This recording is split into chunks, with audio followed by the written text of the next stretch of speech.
So should we then assume from the fact that we have again an urgent NEC meeting that this deal or negotiations for a deal has been unsuccessful?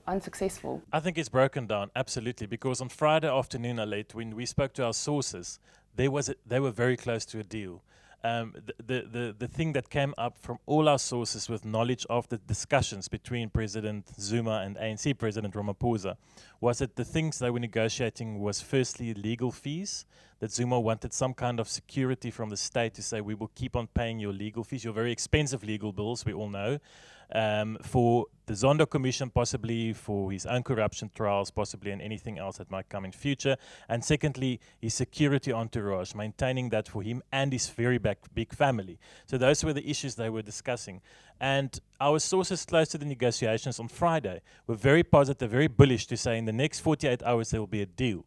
That deal is off the table because we know that yesterday, Sunday, the President Ramaphosa, ANC President Ramaphosa, called this urgent NEC meeting, which could only mean one thing, and that is that a recall is on the cards again. The possibility that Zuma would have resigned has now expired. I can't see him resigning again at this stage. I guess that he would have resigned on Sunday evening if indeed he agreed to step down voluntarily.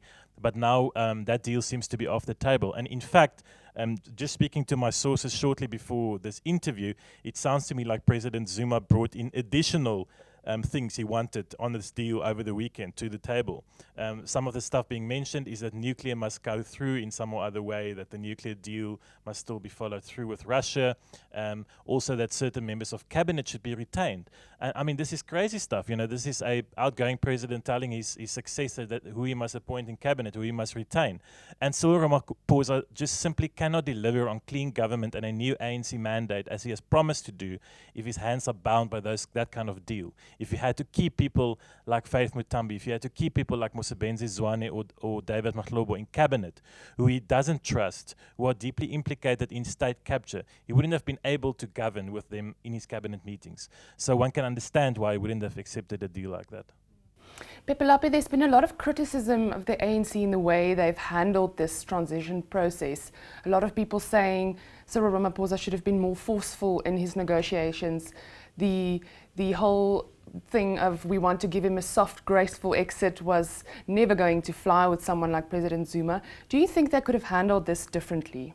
Well, absolutely. I think we need to take a few steps back and look at why exactly we're in this position. I think it's really not the first time that the president's name has come up in connection with some kind of allegations of wrongdoing. And more than that, we have a decision by the Constitutional Court which basically said that the president broke his oath of office and that he didn't live up to his constitutional mandate with regard to the spending on non-security upgrades at Nkandla. So bottom line is that I think what we see here is really an oversight failure. So it's failure on the part of the governing party to discipline the president, and not just that, but it's also a failure by the National Assembly to hold the executive accountable. But my concern at the end of the day is that I think given all this talk of probably a deal that's going to be reached with the president, we're probably going to see this matter ending up before the courts once again. So my concern is that it unnecessarily draws the judiciary into what are ultimately political battles, and perhaps we need to relook our party political system and ask ourselves, are our political parties doing enough to discipline the people that we have voted into power? Are they really expressing the desires of us ordinary South Africans? Adriaan, your thoughts on the way Ramaphosa handled this? No, I think the communication has been terrible. I think the ANC also got a new spokesperson in the middle of all of this, Pule Mabe, who's really not been a shining light. So I think the ANC has communicated poorly on this matter. A lot of to and froing, NEC members flying to Cape Town for a meeting, NWC members flying to Joburg for meetings in the middle of the night. SONA being postponed for reasons that we know isn't true. It was never about the disruption of SONA by the white shirts and the EFF. It was about the uncertainty of Jacob Zuma as head of state.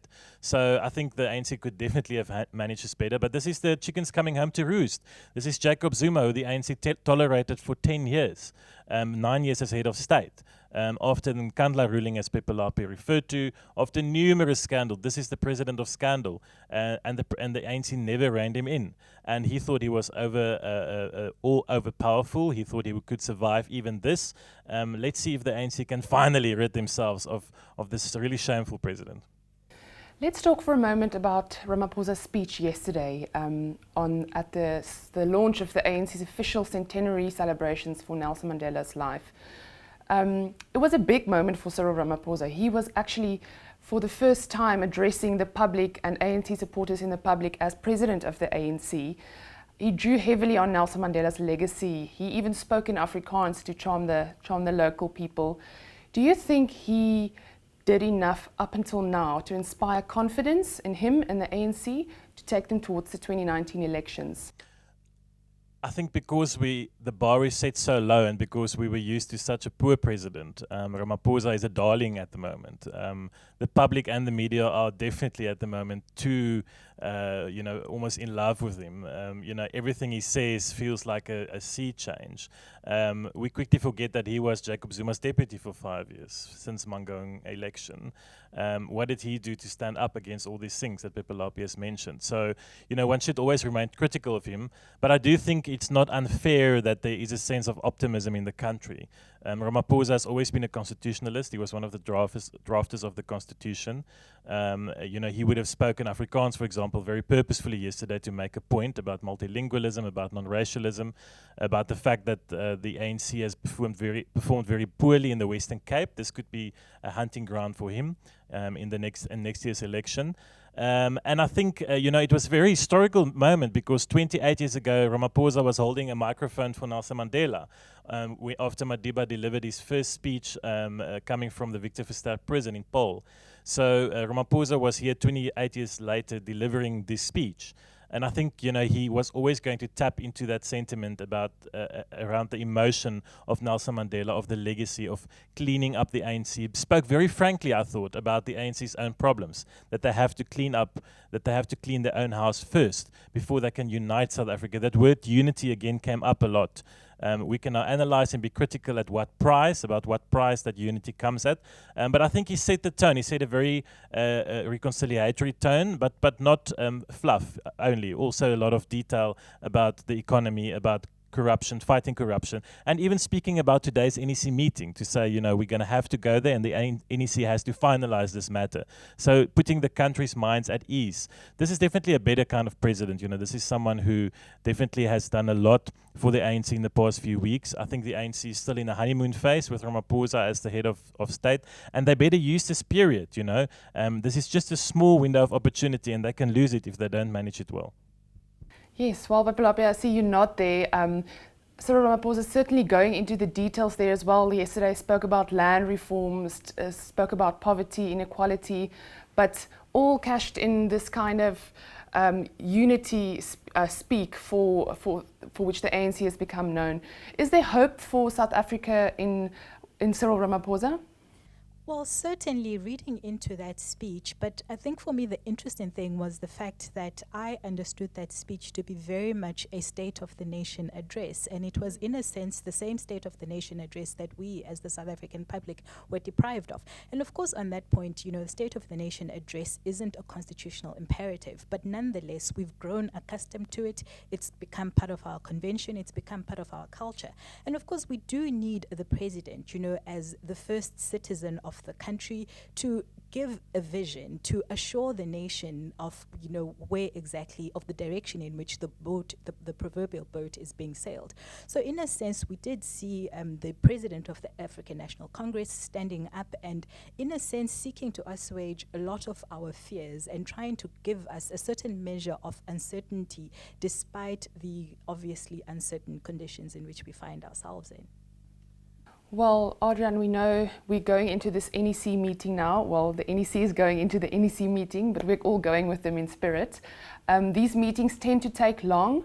The NEC doesn't vote on issues like this. They deliberate until they come to a consensus.